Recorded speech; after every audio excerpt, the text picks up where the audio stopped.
Olá, queridos, a paz do Senhor Jesus, bem-vindos ao assunto de hoje, a gloriosa ressurreição de Jesus. Esta é a 13ª lição do trimestre que estamos estudando sobre João, o Evangelho do Filho de Deus.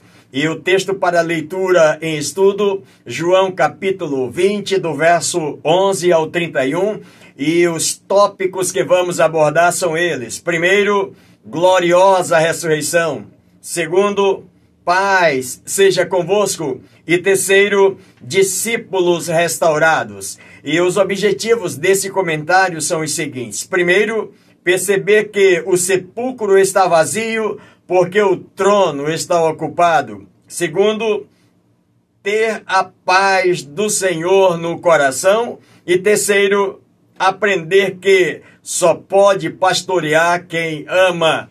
E eu sugiro que você faça a leitura dos capítulos 20 e 21 do Evangelho de João, que somados a esse comentário, o seu aproveitamento será ainda maior. Quero agradecer a você, querido irmão, querida irmã, mais uma vez, já inscritos no canal, muito obrigado pelo privilégio.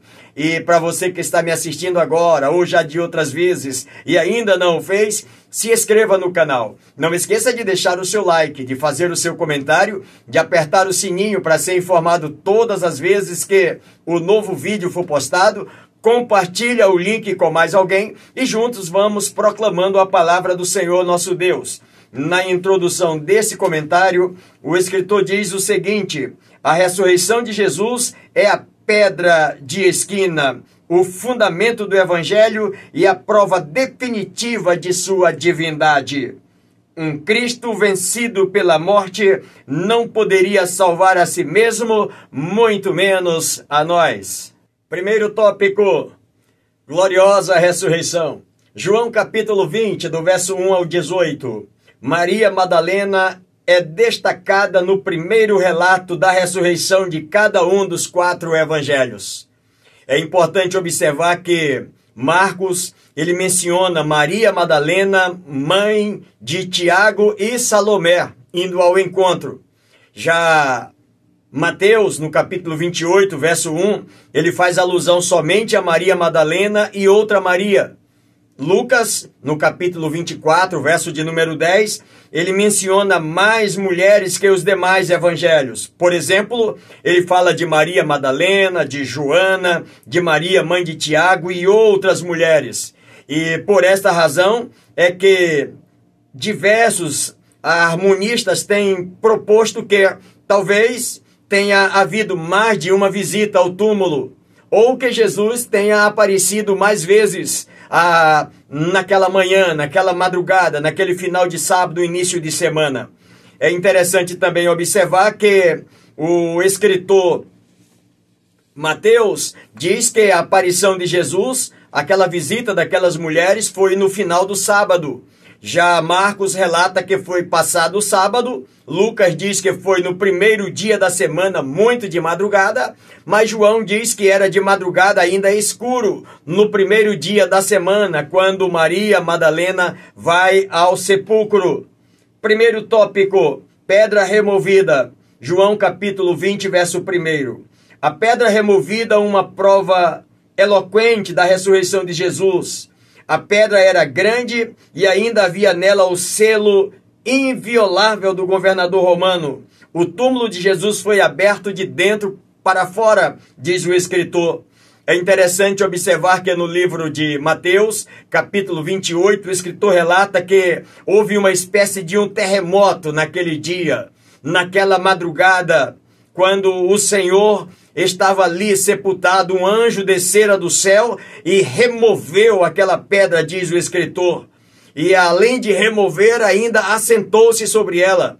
O escritor ainda diz mais no seu verso 2 do capítulo 28 de Mateus, que o aspecto daquele varão ou daquele anjo era como de um relâmpago.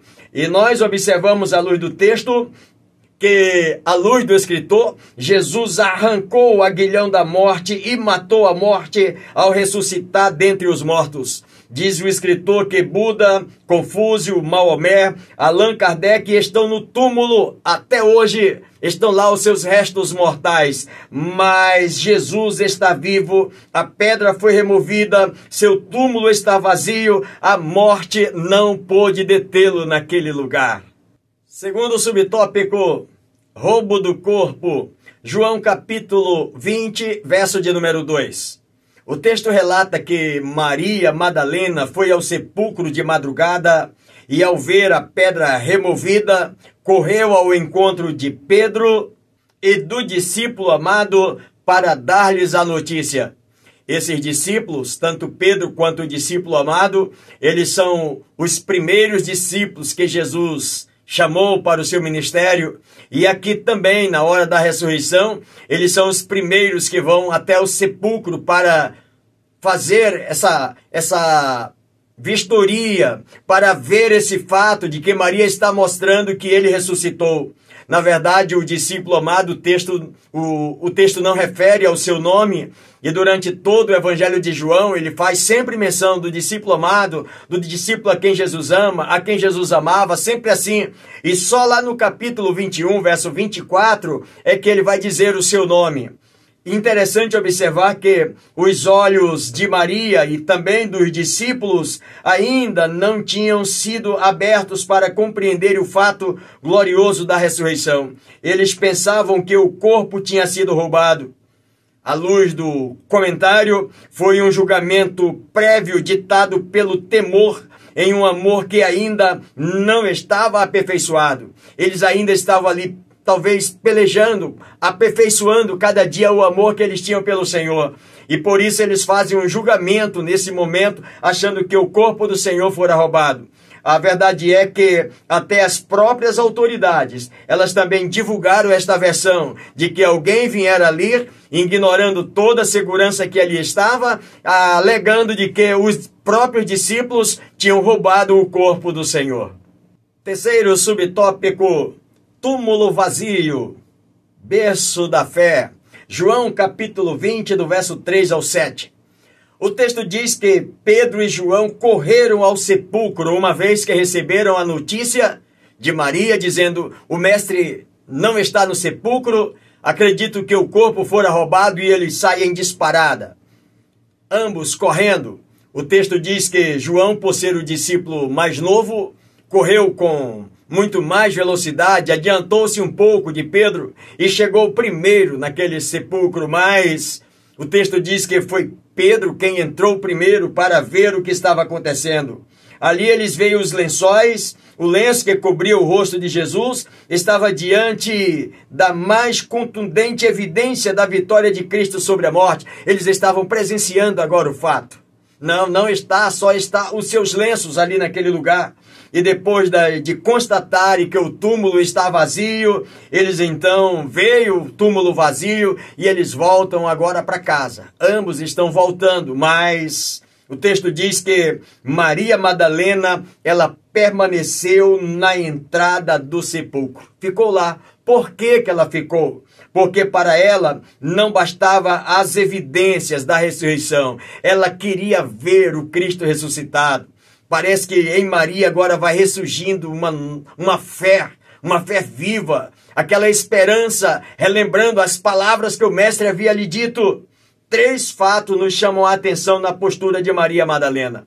Primeiro é que a sua fé na ressurreição estava nascendo como um novo dia. Assim como aquele dia estava clareando, depois daquela madrugada sombria, esperando chegar no sepulcro, depois de um dia de sábado, que não era permitido fazer obra alguma, e lá, pelo menos para levar aromas, o dia está clareando, a sua fé também está nascendo, a sua fé está revigorando, a sua fé está clareando. Ela começa a perceber que esse Cristo ressuscitou o mesmo Jesus que mandou tirar a pedra do túmulo de Lázaro para ressuscitá-lo, ele remove sem nenhum auxílio humano a pedra do seu sepulcro.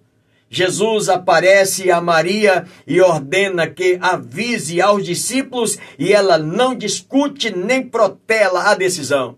Essa é o segundo fato que a gente observa no aprendizado que nós temos na vida de Maria.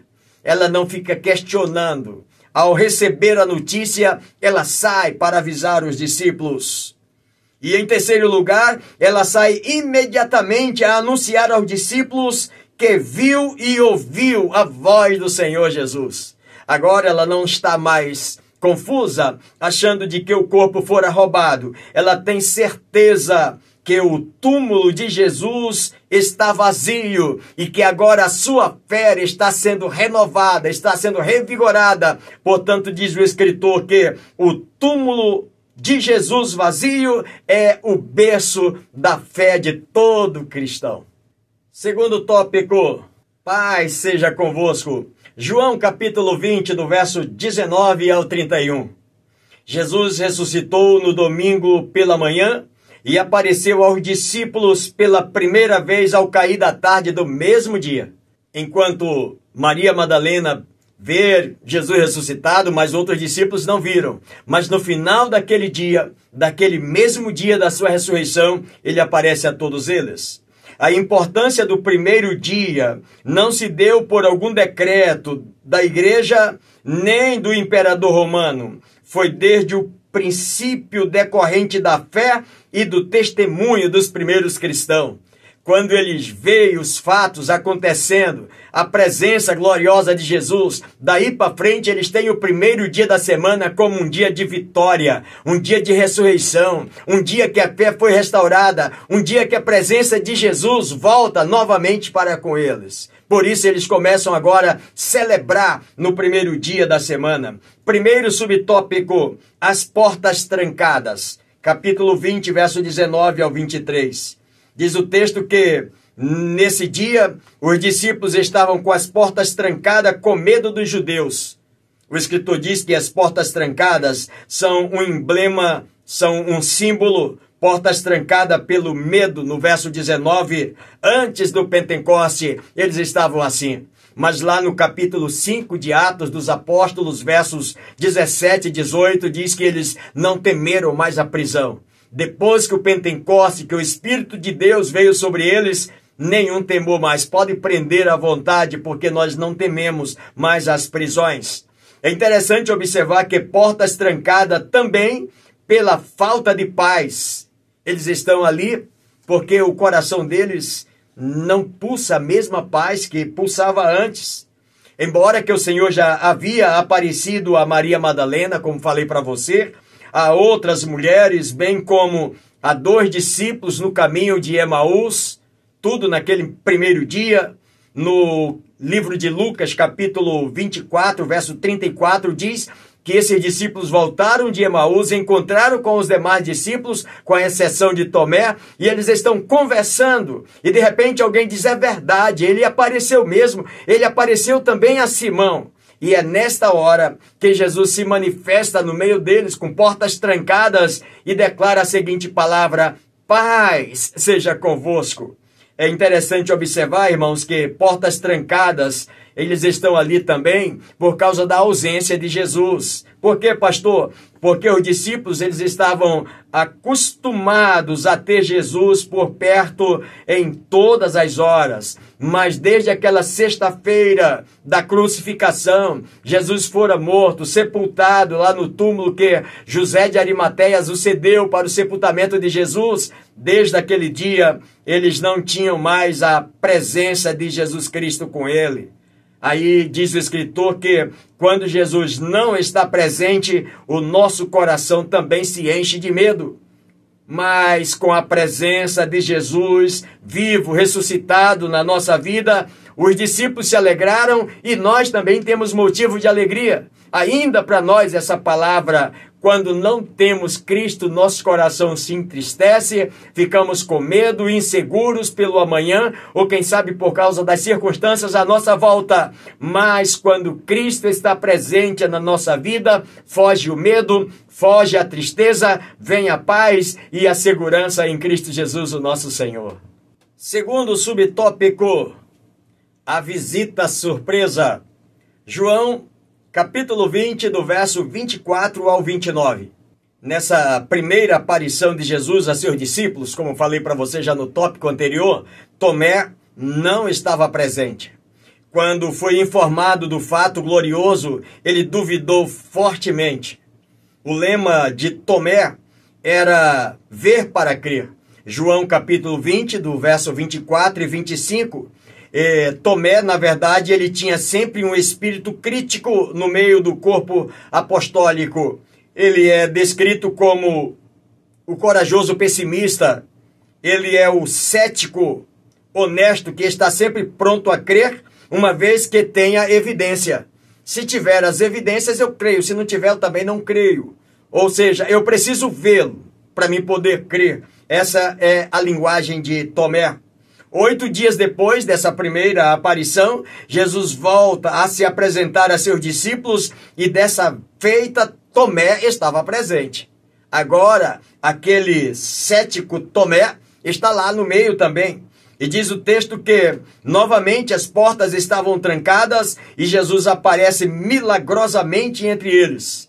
E disse logo Jesus a Tomé: Tomé, vem aqui, coloca o dedo aqui na minha mão, coloca aqui no meu lado, ver o lado furado, ver os meus pés furados.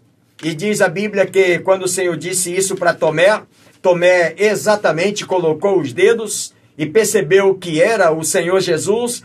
E Tomé respondeu dizendo: Senhor meu e Deus meu. E Jesus então disse para Tomé as seguintes palavras que ele precisava crer. Jesus disse para Tomé: Tomé, felizes aqueles que não viram e creram. Seja crente, Tomé, não seja incrédulo. Você só crê porque você está vendo, mas bem-aventurados são aqueles que não viram e creram. Irmãos, a fé não precisa ver para crer, a fé crê e por isso ver. É o que nós aprendemos à luz do texto. À luz de Tomé, Tomé é aquele tipo de cristão que só se eu ver para crer. Mas a verdadeira fé é aquela que nós cremos para vermos a glória de Deus. Portanto, eu e você somos incentivados e desafiados para crer no poder do Senhor, embora que muitas vezes não tenha nenhuma evidência à nossa volta, mas nós precisamos crer no poder da sua palavra. Terceiro subtópico, o propósito do livro de João. João capítulo 20, do verso 30 e 31. O evangelista João deixa claro que não foi exaustivo e sim seletivo em seu registro. João capítulo 20, verso 30. João selecionou apenas alguns feitos para atestar a verdade incontroversa de que Jesus verdadeiramente é o Filho de Deus. Ele não precisou escrever tudo quanto Jesus operou. Aliás, desde o início do livro, ele vem escrevendo simplesmente para mostrar quem é o Verbo de Deus, quem é o Filho de Deus. Na verdade, ele deixa claro também que o propósito do Evangelho, no verso 31, é apresentar Jesus como Cristo, o Messias, o Filho de Deus, e que a vida eterna é uma oferta dada a todos aqueles que creem em seu nome. Essa é a linguagem de João. Provar que ele é o Verbo de Deus, que ele é o Filho de Deus, que ele é a oferta de Deus para a salvação de todo aquele que nele crê. O escritor Hernandes Dias Lopes, ele chega a dizer que concorda com o Warren Wiersbe, quando ele diz que a vida eterna não é apenas um tempo sem fim, mas é a própria vida de Deus vivida a partir de agora. O cristão não precisa morrer para começar a ter vida eterna, ele já tem a vida eterna hoje.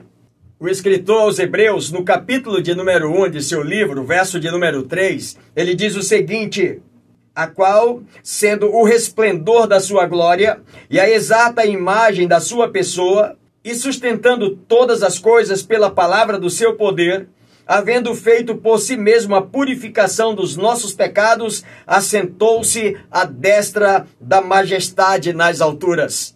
E o próprio evangelista João, lá no capítulo 3 do seu livro, no verso de número 15, ele já dá um apanhado de qual é o resultado que ele espera de todos aqueles que vão ler o seu livro, aquilo que ele está escrevendo acerca do Verbo. Capítulo 3, verso 15 diz assim: para que todo aquele que nele crer não pereça, mas tenha a vida eterna.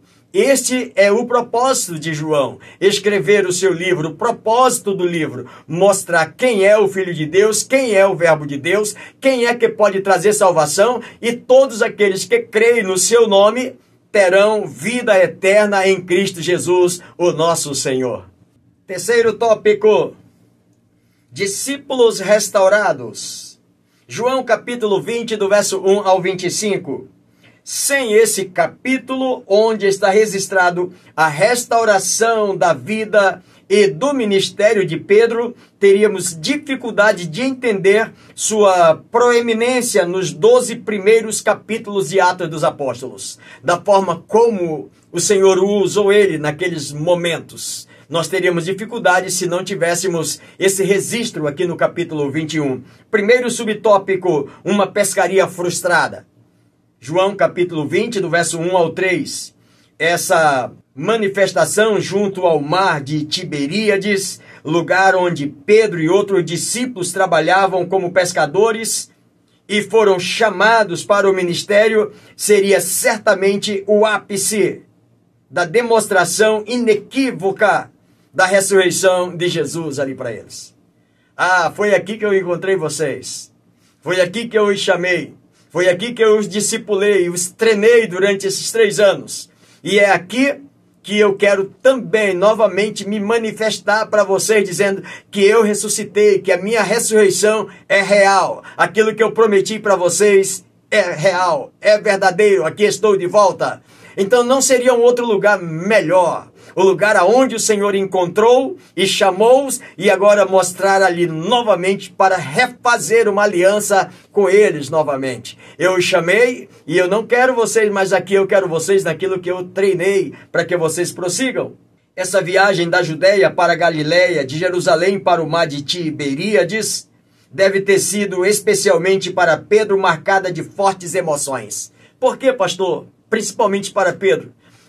Pedro, aparentemente o líder entre eles, e que se destacou tanto no ministério de Jesus, mas lembra de que tudo que ele presenciou, dos milagres, das coisas gloriosas que Jesus operou, e que ele estava junto, mas no final ele negou ao Senhor Jesus, e agora tendo que voltar pelo mesmo caminho. Imagina, lembrando tudo o que aconteceu em cada lugar daquele, cada cena que eles presenciaram antes, e aquilo está como um filme na cabeça do apóstolo Pedro, e ele tendo que voltar à sua antiga atividade.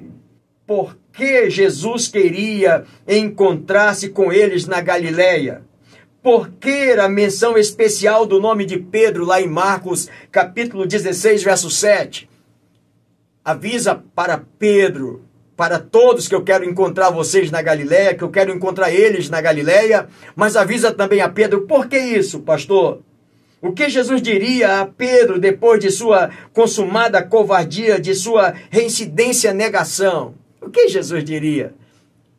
E certamente Pedro fica pensando, se ele ressuscitou mesmo e ele voltar, como será um reencontro? Não tem nenhuma possibilidade mais, não tem mais como, é melhor eu cuidar da minha vida mesmo. Pedro está nessa situação.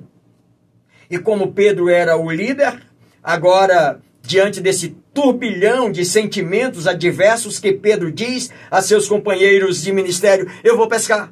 E por ele ser o líder e por ter influência, os outros também disseram, também nós vamos com você, vamos embora. E foram pescar.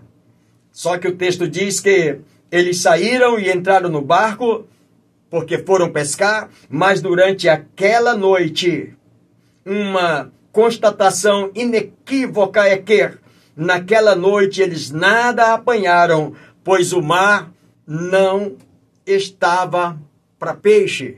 Na linguagem do escritor, na verdade, eles não apanharam absolutamente nada. A noite toda de uma tremenda frustração para Pedro e para todos os seus companheiros que estavam ali com ele no mesmo barco. Segundo subtópico, presença amorosa. João capítulo 21, do verso 4 ao 9. Esta é a terceira vez que o Jesus ressuscitado aparece a seus discípulos, e desta feita, a 7 deles, no clarear da madrugada. Jesus, então, já estava lá na beira da praia, Os discípulos não reconheceram, aquela noite toda pescando, desapontados, frustrados. E alguém chega a dizer que eles não reconheceram porque o dia ainda não estava claro. Outros afirmam que, devido à neblina do amanhecer do dia, eles também não conseguiam perceber que era o mestre.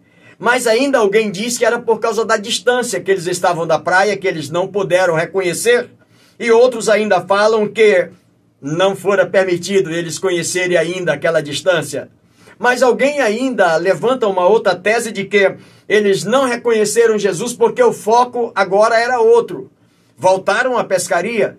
Nós nem pensar mais em ministério, nem pensar mais em seguir as pisadas do mestre. Agora o foco é cuidar da nossa vida, cuidar do nosso trabalho. Então o foco é o seu trabalho. Por isso eles não reconhecem Jesus. Mas o texto diz que, ao clarear daquele dia, Jesus está lá na beira da praia e as suas palavras são palavras que demonstram o seu amor quando ele diz assim: filhinhos, tendes aí alguma coisa de comer? Que está no verso 4 e no verso 5. O simples fato de chamá-los de filhinhos é a manifestação plena da sua graça restauradora para aqueles discípulos. Filhinhos. E a resposta deles qual é? Nós não temos nada. Não pegamos nada. Jesus ordena que lance a rede à direita do barco e encontrarão peixe. Lancem aí. Lancem à direita que vocês vão encontrar. O texto diz que eles obedecem, lançam a rede, conforme está do verso 6 ao verso 8, e a rede ficou cheia de grandes peixes. Escuta, irmãos. O milagre era uma prova eloquente e suficiente de que estavam diante daquele que vencera a morte. Agora eles reconhecem, mesmo não tendo uma visão clara ainda, se o dia ainda não está claro, mas eles têm certeza, é o mestre. Porque isso aqui é um milagre, isso aqui é uma prova contundente de alguém que tem poder de vencer a própria morte. Queridos, ao saltarem em terra, talvez esperando uma reprimenda de Jesus, encontraram um braseiro com peixe e pão para restaurar-lhes as forças e aquecê-los. E aí agora eles estão ali para um de jejum, estavam prontos. E Jesus lhes dá pão e peixe quentinho para eles comerem, conforme está do verso 9 ao verso 14, estabelecia-se o cenário apropriado para comunhão e restauração. Eles esperavam que Jesus o encontrasse, quem sabe, com uma repreensão, chamando, quem sabe, eles de alguém com falta de fé, seus covardes me abandonaram na hora que eu mais precisei. Não, Jesus chama todos ali, tá aqui, olha, tem aí um peixe assado, tem um pão, pode comer, fica à vontade, passar a noite no mar, com certeza com frio, aquece aí no braseiro, estão todos. Um momento especial para começar o diálogo de uma comunhão e uma restauração ministerial para todos aqueles apóstolos que estavam agora querendo voltar às suas atividades de outrora.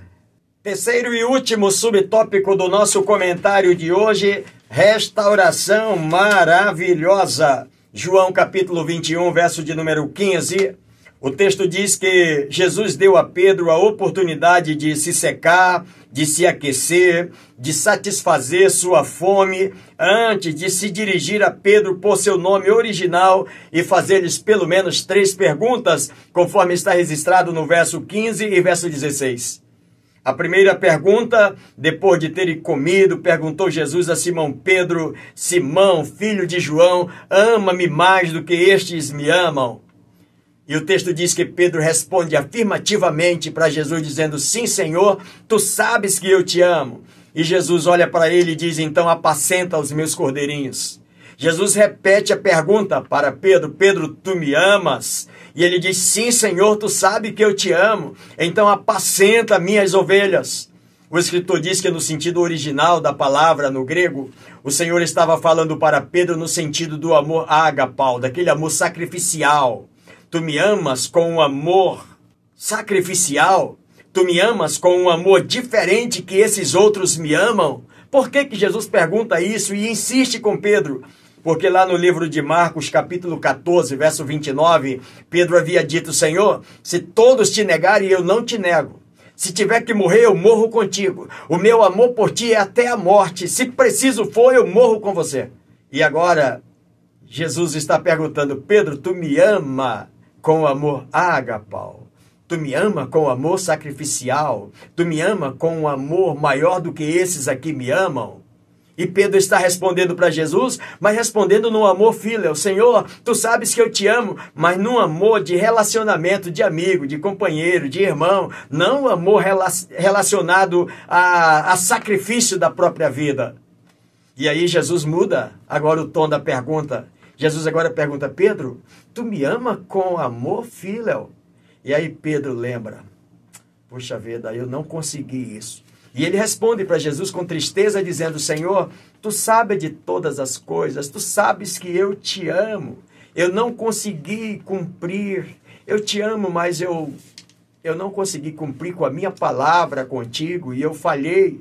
Queridos, à luz do comentário, a restauração de Pedro, nesses versos 15 a 17, está implícito que Jesus está restaurando não apenas a vida de Pedro, mas também o seu ministério.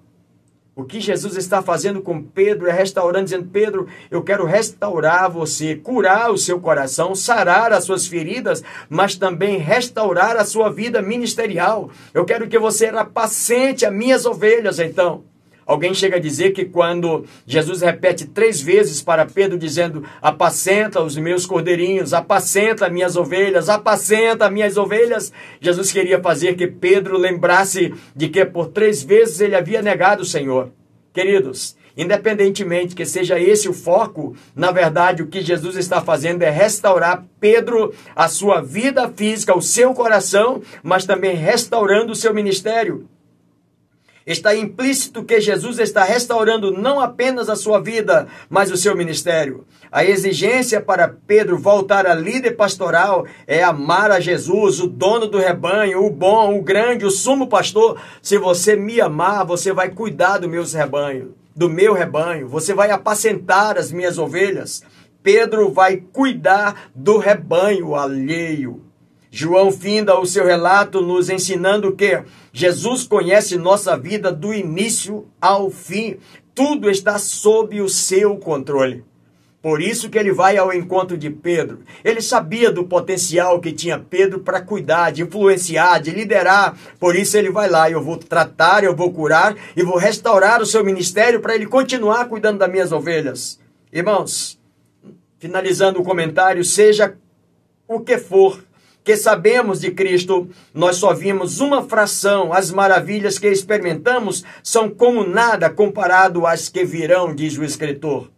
Os livros humanos não podem conter. Assim João termina seu evangelho com as vitórias inumeráveis, o poder ilimitado e a graça sem fim de Jesus Cristo. Na conclusão desse comentário, na aplicação pessoal, o escritor diz o seguinte: olhar para Jesus e segui-lo fielmente deve ser o objetivo e a prática de todo cristão até chegar ao céu, nosso lar eterno. Queridos, eu quero nesse momento agradecer a todos vocês que nos acompanharam durante todo esse trimestre. Mas, em primeiro lugar, eu quero agradecer a Deus pelo privilégio que Ele nos deu de podermos juntos estar com você durante essas 13 ministrações. Mas queremos agradecer também, nesse momento, ao reverendo Hernandes Dias Lopes, que nos presenteou com esse comentário. Agradecer também ao nosso editor principal, pastor Samuel Câmara, e a toda a equipe editorial que auxiliou nesse comentário para nós. Agradecer também na cidade de Manaus, o meu pastor da minha igreja, pastor Jonatas Câmara, que nos dá essa cobertura espiritual. Quero agradecer também ao nosso companheiro, que podemos dizer que faz um ofício sacerdotal juntamente conosco, fazendo com que esse vídeo chegue até você toda semana, o irmão Akel Correia. Quero agradecer a você, querido professor, querida professora, querido aluno, querida aluna, querido companheiro pastor, pastora, você que tem nos acompanhado nesse momento. Nosso muito obrigado. O desejo do Senhor Jesus é que Ele continue abençoando a mim e a você, e se Ele assim nos permitir, estaremos no próximo trimestre comentando sobre o livro dos Salmos. E juntos vamos como sal da terra e luz do mundo e sempre avançando pela fé.